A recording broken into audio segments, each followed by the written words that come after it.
আমি এখন এক্সপ্লোর করবো এই নির্জন আইল্যান্ডটি, যেটা কিনা বঙ্গোপসাগরের মাঝে অবস্থিত, আর এটা কিনা স্থলপথের শেষ প্রান্ত। তাহলে চলেন এই নির্জন আইল্যান্ডটা এক্সপ্লোর করা যাক। কেমন হতে পারে এই নির্জন এই আইল্যান্ডটা, যেটা কিনা বর্ষার সময় পুরো আইল্যান্ডটা ডুবে থাকে, আর আমি আছি সেই আইল্যান্ডে। দেখা যাক, এই আইল্যান্ড এক্সপ্লোর করা যাক।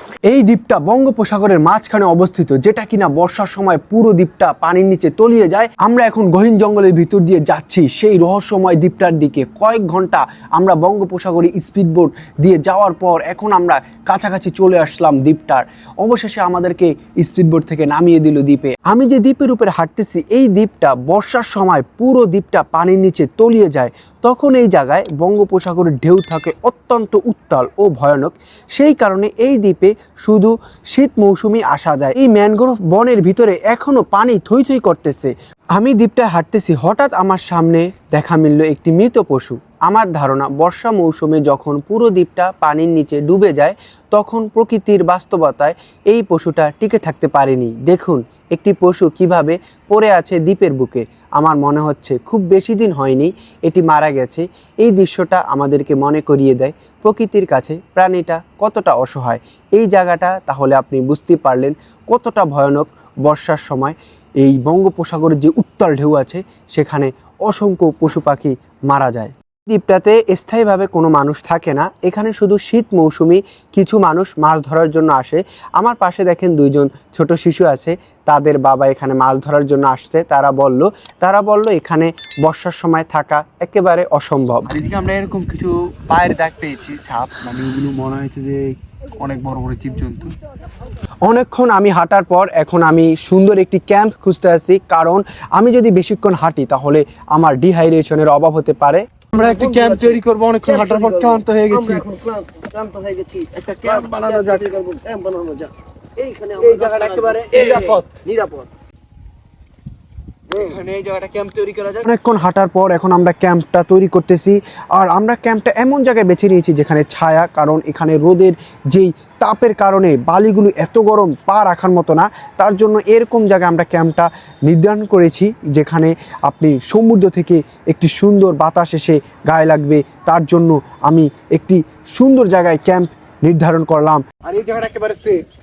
এই জায়গাটা সেফ, কেউ নেই। রিফাত একটু সরো, আমরা এখন ভারী গাছ উত্তোলন করব। আমরা হলাম শক্তিশালী। এবার এই গাছটা নিব, দুজনে মিলে পানি হেসলে এবার মাঝখান দিয়ে আমরা এখানে বসবো। সেই সুন্দর একটি ক্যাম্প তৈরি হলো, এবং এখানে বসে আমরা নদীটা ভালো করে উপভোগ করব। আর অনেকক্ষণ পর একটি স্বস্তির জায়গা পেলাম, অনেকক্ষণ লং টাইম হাঁটার পর সুন্দরভাবে বঙ্গোপসাগর। আর আমরা এখানে একটি ক্যাম্প তৈরি করেছি, যেটা একেবারে নিরাপদ। স্থানীয় আছে রিফাত তুমি চলে এসো। রিফাত এসো তুমি আমার সামনে। আমরা দুইজন লোক পেয়েছি, আমরা দুজন পেয়েছি। একজন রিফাত, খুব সুন্দর একটি ছেলে। আমরাই আমাদের ক্যাম্পে অনেকক্ষণ বসার পর এখন ড্রোন দিয়ে আমরা একটু জায়গাটা সার্ভাইভ করলাম। এখন আমরা আবার হাঁটতেছি।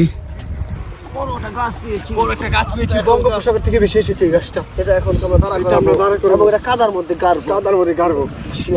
না, আমরা এখন কাদার কাছে নিয়ে যাবো। কাদার কাছে যাচ্ছি। আমার মনে হচ্ছে এই গাছটা এই দ্বীপের নয়, বর্ষার সময় অন্য কোনো দ্বীপ থেকে এই গাছটা প্লাবিত হয়ে এই দ্বীপে চলে আসছে। তার জন্য এখন আমি আবার সমুদ্রের দিকে এই গাছটাকে নিয়ে গেলাম, এবং আবারও আমি এই গাছটাকে সমুদ্রের দিকে ঠেলে দিলাম, কারণ আবারও কোনো বর্ষায় চলে যাবে অন্য দ্বীপে। ভিন্ন ধরনের মাটির সন্ধান পেলাম, এবং এখানে দেখেন অসংখ্য গোল গোল চাকা চাকা মাটি রয়েছে।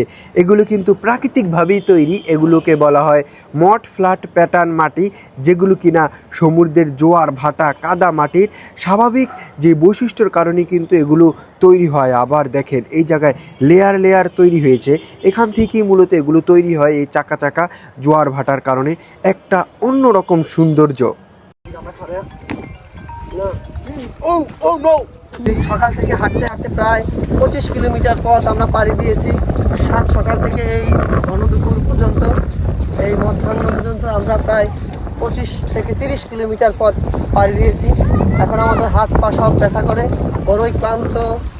হ্যাঁ, এখন আমরা শেষ সীমানা চলে আসছি। সীমানা দেখো, একেবারে শেষ সীমানা। আমরা একেবারে উপর চলে যাব।